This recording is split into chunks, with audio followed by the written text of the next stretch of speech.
Hello, I'm Chris Anderson, sitting in for Jordan Davis at the Progress Breakfast Roundtable. I'm sitting here from my right with Becky Wichers from the school district, Mike McGrory, Jerry Ribbe, and Angie Johnson from Unity Point. We all just got done with the school district's annual Progress Breakfast, where we learned about a lot of the great things going on at the district and where they're headed next. So what we wanted to do is take a few minutes, and for those of you that weren't able to be there, kind of go through some of the highlights of the morning and some of their individual thoughts on where we're headed next. So one of the things that stuck out with me as we think about our community and some of the things that we really need to address, and one of the ways the school district has partnered with another organization is the partnership with Unity Point on the community navigators. Angie, I think that's something that has been in the works for a long time. And if I understood correctly, we've just gone from 2 to 3, or we're about to go from 2 to 3. Could you kind of take a second and talk to us about what that community navigator program is as an overview, how it kind of came to be, and how it helps the community as a whole, including the district? Yeah, first and foremost, it's a great partnership to be able to provide those resource navigators in the school. We really look at the opportunity. We have a phenomenal school district with great educators, and we want to allow them to be able to meet their mission and vision, and that's educating our kiddos each and every day. Where in healthcare, our goal is to provide health and improve the health of the communities we serve. So this is an opportunity to take the subject matter experts and place them and connect them, those resources with the kiddos. There are one in each of the middle schools and now one in the high school. It has been a success. Our resource navigators partner throughout the community, whether it's the food pantry or it's the MCSA if there's shelter concerns. They also connect kiddos with primary care providers so that they're getting the health care that they need. And it really allows the resource navigators to work with families and kiddos and connect them with the resources that they need. So is this, and I don't know who would be the best one to answer this from you guys, how is this a self-selection thing where people come forward? Do you have some criteria that helps identify kids and families you might make sure that a navigator gets in contact with? Well, it's all of the above. We certainly have families or students that may reach out for that assistance. We also have teams in each building that work with kids that are showing signs that they may have some at-risk issues in their life, and so we're working to try and be preemptive in that and making sure they get connected to those resources. I thought Angie really hit on an important point, and this is a partnership. And by having this connecting link in school where so many of our families are connected with us, we can really help all these other organizations be more effective and efficient in getting those resources and help out to folks. So, this is really something that I think the entire community can be proud of. But really, more importantly, it is one of those things that's going to help so many of our families and our kids be successful.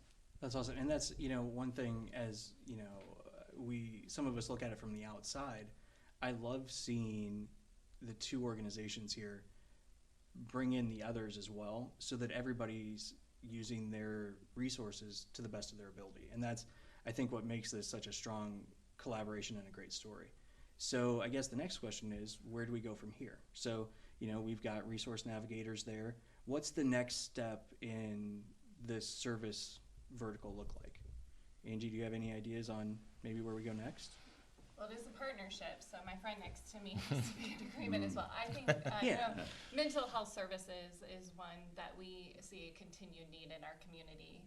I would say that we've made huge progress with the opening of Robert Young Center at 1616 Cedar. We have mental health services at the MCSA building, and then within our clinics and hospital, along with telepsych in the ED. So a lot of great progress. However, we know, as Dr. Riibe talked about earlier today, in that early childhood stage and earlier in life, mental health services are a need for our kiddos. And the sooner that we can connect those services with them will help their future, help them be able to be in the classroom to get that education, help them learn the tools that they need to be successful in life. And so we are looking at partnership opportunities to be able to offer that mental health services in ways that it'll be sustainable, which I think is our key right now. You know, that we're a very fortunate community to receive grant funding or independent funding for services, but I think Dr. Riibe and I are both on the same page that whatever we offer, we want it to be sustainable to the future. And that sustainability is what we're looking at right now. There's a few models that we're investigating, and we're working with local and state legislative to be able to offer those. So we'll continue to work on that. Yeah, we certainly don't feel like we have to own the solution. Right. We want to be Right. we want to be part of the solution, partner with that. So, you know, if the service is in our school, if the services is outside of our school, and we help connect kids to those, the important thing is kids and families getting the services, not where they get the service Exactly. or who's delivering it. And so, you know, we have some other partners that we're also working with this in this area. And you know, Mike could probably talk a little bit about that. Some other Sure. Yeah, absolutely. Besides Trinity, we have some other exciting partnerships. One we started this year was Vera French, where we have contracted with them to bring in 2 therapists at the elementary level. Because based on the feedback we were getting from our resource navigators was a lot of positive feedback that it was really making a difference, and we were really identifying and helping kids. And their feedback to the district was, we really see a need for more therapists at the elementary level. And so we took that feedback and started to work with Vera French, and they currently do it for all the Davenport schools, put therapists in each one of their elementary schools. So they already had a model in place. It's been a good partnership for us. I think one of the things we mentioned too today, that internally what we've done too is increased our social emotional supports by adding a lot of guidance counselors. We've gone from 11 guidance counselors to 17 guidance counselors in our district in the last couple of years. So we're trying to do some things internally based on the need, not just the mental health needs, but just the social emotional needs of our students. And then also, like Jerry said, bringing in external resources too to help with that as well. So. Well, and I think, you know, as I try and step back and look at the big picture of everything you guys talk about, you know, we talk about increasing the rigor of the curriculum. I know Becky's talked a lot about that. I know, Mike, you do. Mm-hmm. And we talk about having a great experience for the kids all the way around. And so one of the things that I think this allows us to do is make sure that the kids are ready to absorb that curriculum when they walk in the door. Because as sometimes I think about, okay, well, I hear you guys talk, and I'm like, okay, well, what does that really mean, right? Mm-hmm. Like, what does that look like for an individual student? And the one thing I think back to my time at Flickinger, and I remember, like it was yesterday, this one young girl who'd come in after school to the after-school program and was sleeping on one of the pews in the hallway. And, you know, I was just kind of wandering around and, you know, kind of keeping an eye on things. And I was talking to one of the workers that works with her very closely, and I was just, you know, okay, if she's tired, kids need rest, cool. But I was just kind of curious. She's like, oh, yeah, she comes in every day and takes a nap because when she is at home overnight, she had I believe it was like a 2-year-old little brother who she would be the one responsible for getting up and changing the diapers. Now, this was like a 7-year-old first grader. Yeah, somewhere along that line. And, you know, these are challenges that are completely foreign to me. You know, like a 7-year-old being responsible for their younger sibling. And, you know, these are the things that, how would she even be thinking about reading while she's tired and having been thought about her little brother all night? And so what I love about this is we're taking the whole person. You know, we're supporting whatever they need and getting them ready for the advanced curriculum that they're going to need in the future. So I feel like we've got a good handle on where to head with that. So, you know, I guess from a curriculum standpoint and where we go on academic achievement, what's next there? I mean, I know we've talked about AP a lot. We've talked about things like that. Mike, could you maybe speak to a little bit about the AP program and how that integrates with all the other curriculum? Sure. Yeah, we in our progress breakfast, we spent some time kind of updating our community on what are we currently offering in the way of AP, and then also what foundation we're trying to build to ensure our students are prepared for AP. So one of the things we've added the last couple of years is a pre-AP courses going from 5th grade through 11th grade.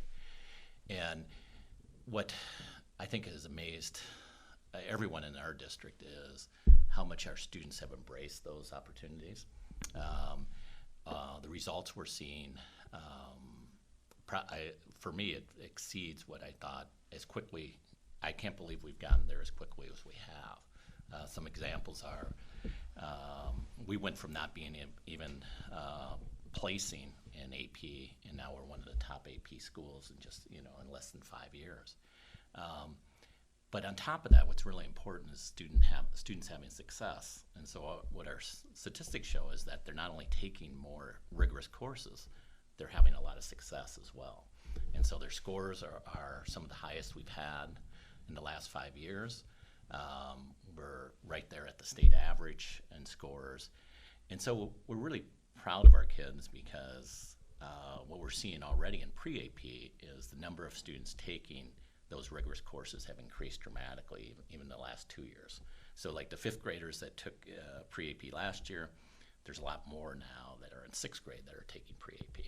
So I think our students are really buying into the concept that this will help us not only in high school, but it's going to really help us for our future.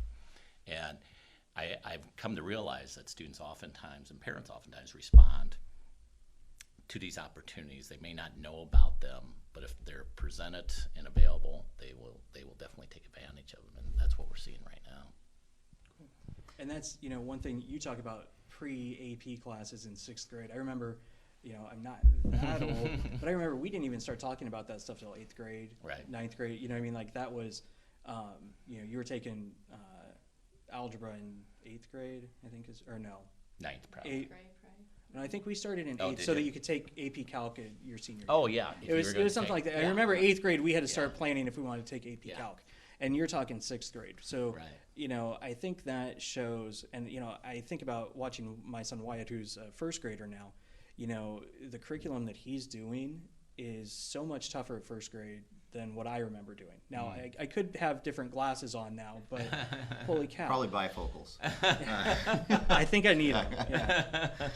Well, and I think the content, the rigor of the content is important, but maybe even more important than that is that we are getting kids that see themselves as confident learners. And in today's marketplace, as we're trying to prepare kids to be the workforce tomorrow, you're going to have people that continually can learn and have the confidence that they can learn. And what we're seeing, regardless of the school, we have certainly some of our higher poverty schools, we're seeing a tremendous amount of kids taking these AP courses. And what's more important to me than the scores are the fact that you have kids saying, I'm really confident I can do this. I have great hope that I can do more in the future. I want to do more in the future. That really speaks well for what's happening with these. So it's a multi-front avenue that we're approaching with this, and I think I really take my hat off the teachers that are taking this on and not only challenging kids but challenging themselves, because this is rigorous. Yeah. And it's not only they're having to learn some new skills, and that's a good thing for our schools and for our community, and particularly our kids. Yeah, I will say, Becky, this something you had. Could you guys slide the mic down for? Sure. Upstairs in the breakfast just a little bit ago, Becky led us in a little bit of a. Are you smarter than a 5th grade student that's currently enrolled in our AP math? Yes. Yeah, and how'd you do? Well, I was busy at the moment. I did see a division equation that had a couple of fractions in it. I felt confident I could have got it had I sat down. Sure. It might have taken I think a pen and paper I would have gotten there. But the scared faces in that audience, I think, said it all. So could you kind of talk about the background on why you used that as a tool and what it represented? Well, I think it's good to communicate with the public on what is actually going on in our classrooms. Our buildings are open for anyone to stop in, but very rarely do we get people coming in and sitting in a 5th grade math lesson, let alone a 1st grade reading lesson. So it's always good to show people this is what our kids are doing on a regular basis. And it was fun to see them squirm because not a lot of hands were up there. Yeah, I was definitely glad I wasn't sitting down with the pen and paper, Right. because Yeah. I would have been squirming. I would have gotten there. I would have struggled. Well, the neat thing is too, we have options, we have choices, and hopefully that theme was carried through this morning. And we have curriculum choices as well. So currently our elementary uses Journeys, which is by Harcourt Publications. And as you talked about a little bit with your son, that's our ELA curriculum for elementary. It has opportunities for learning and strategies. It's based on 120 minutes a day, so kids are getting direct instruction, they're getting small group instruction, a lot of resources and strategies for teachers to implement in the classroom. Middle school uses their ELA curriculum is called Collections, and it is challenging as well. That just happened 2 years ago, and this year we embarked on STEM Scopes, which is our new science curriculum, and that is aligned with the NGSS standards, which is this national science standards, and that's been a great discovery. Teachers just started teaching the science curriculum when we entered back in August. So we have curriculum is there.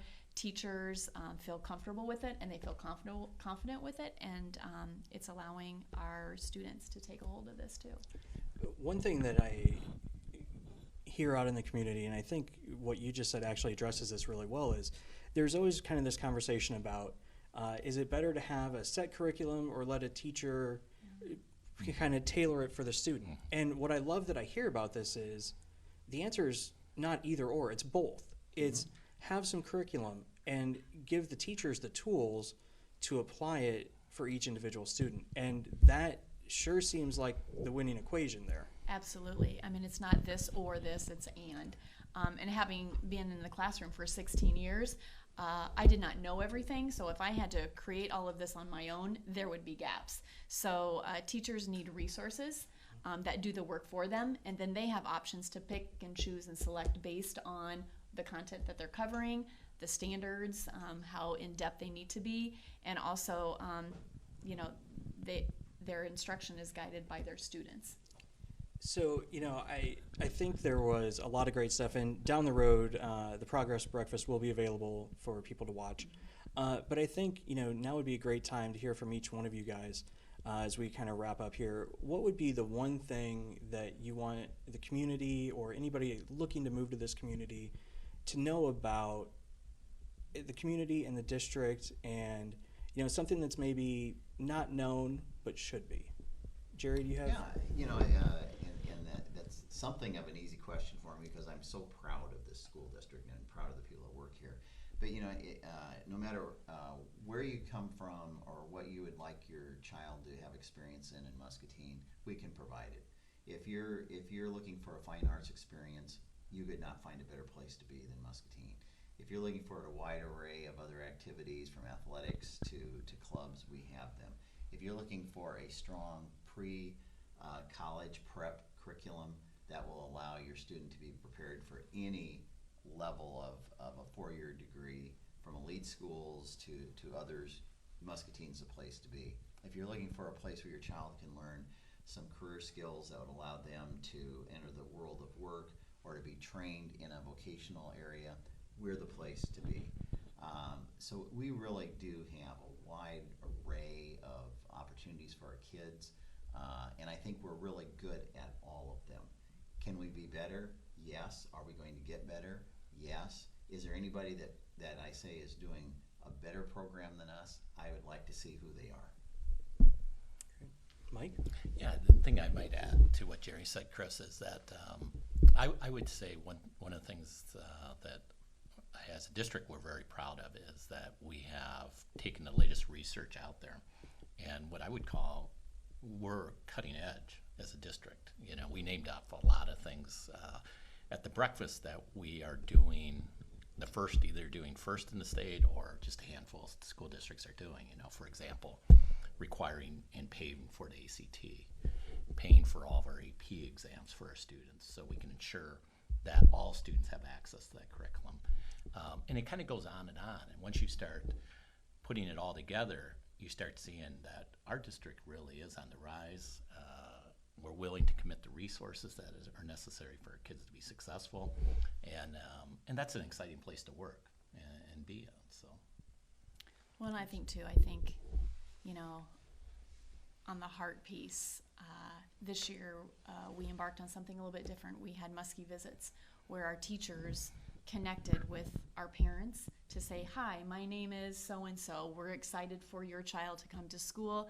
This is a little bit about the school that your son or daughter will be attending. Do you have any questions? That's, to me, customer service, and not every district does that. Yeah.